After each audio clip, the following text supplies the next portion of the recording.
Chapter 19 resolution of a partnership form 1 का practical question number 2 का solution आज मैं आप लोगों के साथ शेयर करने वाली हूँ बीकॉम सेमेस्टर 1 का।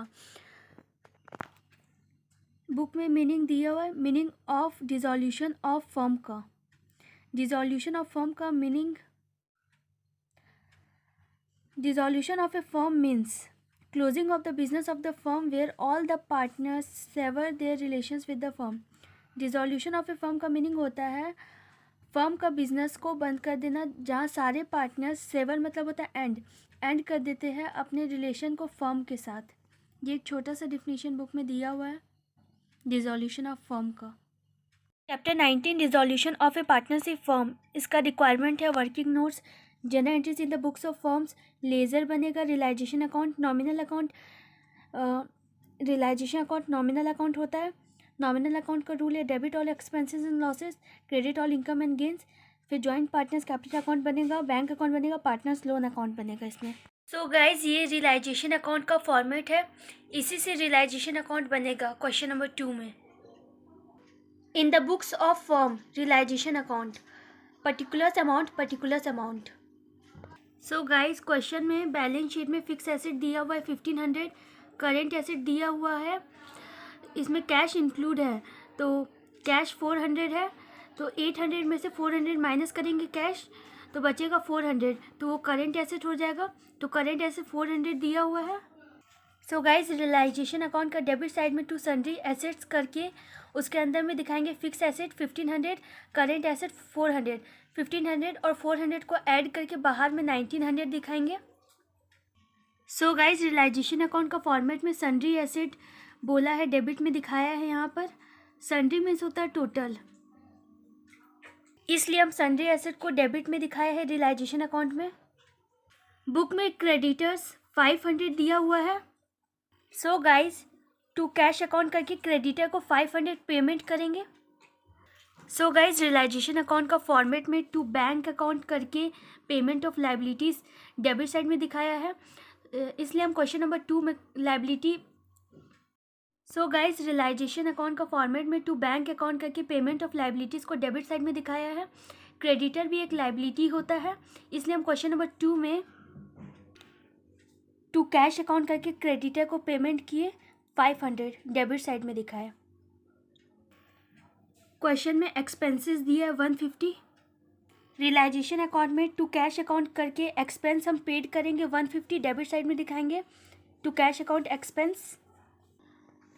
सो गाइज, रियलाइजेशन अकाउंट का फॉर्मेट में टू बैंक अकाउंट करके रियलाइजेशन एक्सपेंसेस डेबिट साइड में दिखाया है, इसलिए हम क्वेश्चन नंबर 2 में रियलाइजेशन एक्सपेंसेस डेबिट साइड में पेड किए टू कैश अकाउंट करके एक्सपेंसेस। क्वेश्चन में बिल पेबल बोला है 300, बिल पेबल लाइबिलिटी होता है। सो टू कैश अकाउंट करके बिल पेबल लाइबिलिटी का पेमेंट किए 300। इसका फॉर्मेट में टू बैंक अकाउंट करके payment of liabilities debit side में दिखाया है। बिल पेबल भी लाइबिलिटी है, इसलिए टू कैश अकाउंट करके बिल पेबल 300 पेड किए डेबिट साइड में। गाइस, क्रेडिटर 500 हम यहाँ बाय सन्ड्री क्रेडिटर्स करके 500 क्रेडिट साइड में दिखाया है। फिर बिल पेबल 300 क्रेडिट साइड में दिखाए हैं। बिल पेबल 300 ये वाला दिखाए थे हम क्रेडिट साइड में। फॉर्मेट में सन्ड्री क्रेडिटर क्रेडिट साइड में दिखाया है, बिल पेबल भी क्रेडिट साइड में दिखाया है, इसलिए हम क्वेश्चन नंबर 2 में बाय करके सन्ड्री क्रेडिटर्स 500 दिखाए हैं, बिल पेबल 300 दिखाए हैं क्रेडिट साइड में। इसमें बोला है अमाउंट रियलाइज कर रहा है 2900, मतलब एसेट बेच के 2900 रियलाइज कर रहा है। सो बाय कैश अकाउंट करके हम इतना रिसीव कर रहे हैं एसेट को सोल्ड करके, बेच करके 2900। रियलाइज का मीनिंग होता है सोल्ड करना। फॉर्मेट में क्रेडिट साइड में बाय बैंक अकाउंट करके एसेट रियलाइज दिखाया है, इसलिए हम क्वेश्चन नंबर 2 में बाय कैश अकाउंट करके एसेट रियलाइज्ड क्रेडिट साइड में दिखाए हैं। सो गाइज, अब क्रेडिट साइड में ऐड करेंगे 500 प्लस 300 प्लस 2900, तो 3700 आ रहा है। और डेबिट साइड में 1900 प्लस 500 प्लस 150 प्लस 300 करेंगे तो हमारा 2850 आएगा। सो गाइज, क्रेडिट साइड में ऐड करके 3700 आ रहा है, और जब हम डेबिट साइड में ऐड किए ये चारों को तो मेरा 2850 आ रहा है। तो क्रेडिट साइड तो ज़्यादा आ रहा है 3700, डेबिट साइड कम आ रहा है। So guys, if credit side is greater than debit side then profit incurred. अगर क्रेडिट साइड ज़्यादा होगा डेबिट साइड से तब प्रॉफिट आएगा। सो गाइज, तो प्रॉफिट को दिखाएंगे। To profit transfer to partners capital account balancing figure. ये 850 कैसे आए ये मैं आप लोगों को बताती हूँ। ये वाला 3700 में से जो 2850 आया था उसको माइनस कर देंगे।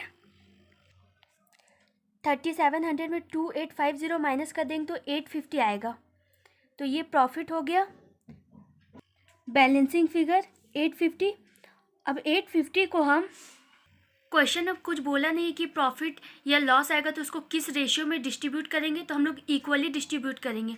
तो दो पार्टनर्स है ए और बी, तो 1:1 रेशियो में प्रॉफिट को हम लोग डिस्ट्रीब्यूट करेंगे पार्टनर्स के बीच में। सो 850 को डिवाइड करेंगे 2 से तो 425 आएगा, फिर 850 को डिवाइड करेंगे 2 से 425 आएगा।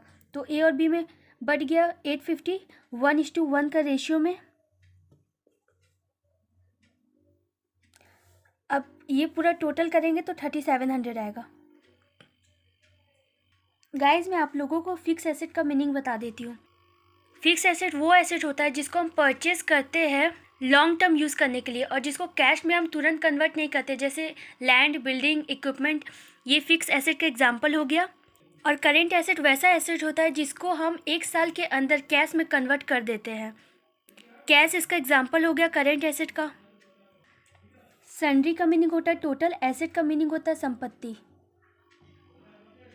सो गाइज, रियलाइजेशन अकाउंट हो गया। अब हम पार्टनर्स कैपिटल अकाउंट बनाएंगे,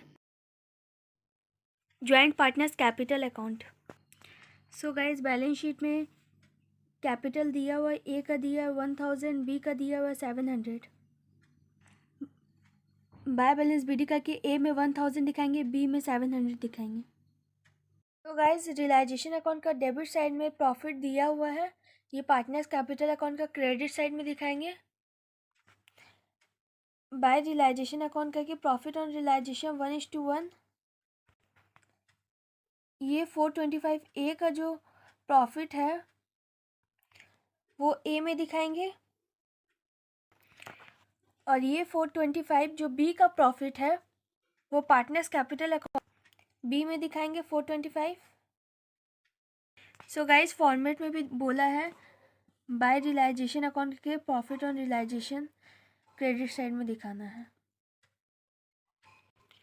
सो गाइस, बैलेंस शीट का एसेट साइड में पीएनएल अकाउंट दिया हुआ है 200। जब भी बैलेंस शीट का एसेट साइड में पीएनएल अकाउंट दिया रहेगा तो वो अनडिस्ट्रीब्यूटेड लॉस है, वैसा लॉस जो पार्टनर से वसूला नहीं गया है। तो इस लॉस को 1:1 का रेशियो में बांटेंगे पार्टनर्स के बीच में। सो गाइज, डेबिट साइड में to profit and loss account करके ओल्ड अनडिस्ट्रीब्यूटेड लॉस को 1:1 का रेशियो में बांटेंगे। सो गाइज, मैं आपको बताना चाहूँगी कि 100 हम ए में कैसे दिखाए और 100 हम बी में कैसे दिखाए। पीएनएल लॉस 200 लॉस था तो 1:1 रेशियो है क्वेश्चन में, कुछ नहीं बोला है, मतलब पार्टनर्स 1:1 में बांटेगा ए और बी। सो 200 है, 1 + 1 2 हो जाएगा, तो 200 को 2 से डिवाइड करेंगे। 100 ए में दिखाए, फिर 200 है, फिर 200 को 2 से डिवाइड करेंगे 100 आएगा, फिर बी में 100 दिखाएंगे। फॉर्मेट में भी बोला है to profit and loss account करके अनडिस्ट्रीब्यूटेड लॉस इस साइड में दिखाएंगे, डेबिट साइड में। ये डेबिट साइड है, ये क्रेडिट साइड है, इसमें लिखा नहीं है बुक में। अब गाइस, टोटल करेंगे। 1000 में 425 ऐड करेंगे तो 1425 आएगा। 700 में 425 ऐड करेंगे तो 1125 आएगा। फिर 1425 में 100 माइनस कर देंगे तो बैलेंसिंग फिगर 1325 आएगा। फिर 1125 में 100 माइनस करेंगे तो 1025 आएगा। अब टू कैश अकाउंट करके पार्टनर्स को इतना पेमेंट कर देंगे, फाइनल पेमेंट टू पार्टनर। अब ये दोनों को ऐड करेंगे तो इतना आ जाएगा 1425, फिर 100 में 1025 ऐड करेंगे तो 1125 आ जाएगा। फॉर्मेट में दिया हुआ है टू बैंक अकाउंट करके final payment to partner, debit side में दिखाएंगे कैश अकाउंट। क्वेश्चन में कैश 400 दिया है, इसको टू बैलेंस बीडी करके 400 दिखाएंगे डेबिट साइड में कैश अकाउंट का। फिर टू रियलाइजेशन अकाउंट करके 2900 एसेट जो रियलाइज किए थे, ये वाला the amount realise 2900।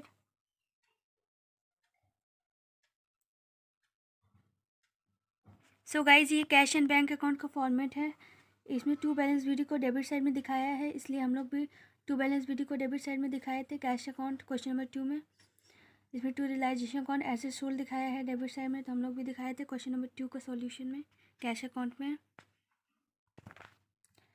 Bye realisation account करके क्रेडिटर का पेमेंट 500 करेंगे, बाय रियलाइजेशन अकाउंट का करके बीपी बिल पेबल का पेमेंट 300 करेंगे। क्रेडिटर और बिल पेबल लाइबिलिटी होता है, बुक में दिया हुआ है क्रेडिटर दिया हुआ 500, बिल पेबल दिया हुआ 300, यही वाला लिखे हैं। और बाय रियलाइजेशन अकाउंट करके एक्सपेंसेस पेड किए 150, एक्सपेंसेस 150 दिया हुआ है बुक में। और बाय एस कैपिटल अकाउंट करके ये 1325 दिखाएंगे, और बाय बीस कैपिटल अकाउंट करके ये 1025 दिखाएंगे। बाय एस कैपिटल अकाउंट करके फाइनल पेमेंट किए पार्टनर को ए को 1325, बाय बीस कैपिटल अकाउंट करके फाइनल पेमेंट 1025। अब ये दोनों को ऐड करेंगे, ये दोनों को ऐड करेंगे, दोनों साइड इक्वल आना चाहिए। कैश अकाउंट बैलेंस शीट का काम करता है, यानी बैलेंस शीट में दोनों साइड इक्वल आता था लाइबिलिटीज़ और एसेट, उसी तरीके से कैश अकाउंट में भी डेबिट और क्रेडिट साइड इक्वल आना चाहिए, तभी सही बनेगा। ये फॉर्मेट है कैश अकाउंट का। इसमें बाय रियलाइजेशन अकाउंट करके लाइबिलिटीज पेड ऑफ दिखाया है क्रेडिट साइड में, तो क्रेडिटर लाइबिलिटी हो गया, बिल पेबल लाइबिलिटी हो गया, तो बाय रियलाइजेशन अकाउंट करके क्रेडिटर दिखाए, बाय रियलाइजेशन अकाउंट करके बिल पेबल दिखाए, लाइबिलिटीज पेड ऑफ। फिर इसमें बाय रियलाइजेशन अकाउंट करके रियलाइजेशन एक्सपेंसेस दिखाया क्रेडिट साइड में, वही हम यहाँ बाय रियलाइजेशन अकाउंट करके एक्सपेंसेस दिखाए हैं। फिर बाय पार्टनर्स कैपिटल अकाउंट करके final payment made credit side में दिखाया है, तो बाय एस कैपिटल अकाउंट करके फाइनल पेमेंट, फिर बाय बीस कैपिटल अकाउंट करके फाइनल पेमेंट। सो गाइज क्वेश्चन में कैश दिया हुआ है, इसलिए हम फॉर्मेट में यहाँ पर कैश अकाउंट लिखे हैं। अगर बैलेंस शीट में बैंक दिया रहता कैश की जगह, तब यहाँ बैंक लिखते। यहाँ पर क्वेश्चन में कैश दिया हुआ है, इसलिए फॉर्मेट के ऊपर कैश लिखे हैं, कैश अकाउंट।